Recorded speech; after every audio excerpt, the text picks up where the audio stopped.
Weather First with meteorologist Marco Lamano. Good to have you back on your Friday morning, and let's say it, Friday. And now Matthew's leaving, so it's like perfect timing. Now we still see some showers around. Yeah, it is a bit gustier as far as the winds go. Gusts up to 30 miles per hour, but you know what? If that's the worst we're getting, then we made it out fine.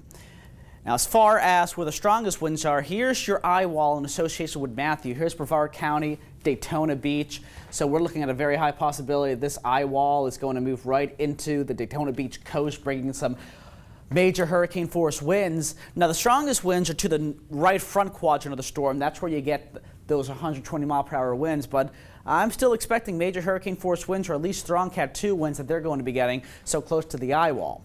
Now, zooming out. Moving to the north-northwest here, this is where the majority of the rain, the winds, that's where it's headed. We're just getting the bands of rain today. So it's a lot different for us as we continue. The abundant cloud cover is going to keep temperatures much cooler than the 87-degree average. I mean, we're looking at temperatures in the mid-80s today due to that cloud cover. So let's take a look now at where Matthew's going. As of the 8 a.m. advisory, 120 mile per hour winds, that's a Cat 3. 114 would make it a Cat 2.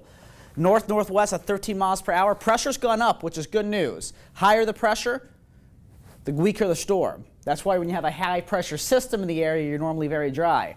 So I'm glad to see that the pressure is rising in this.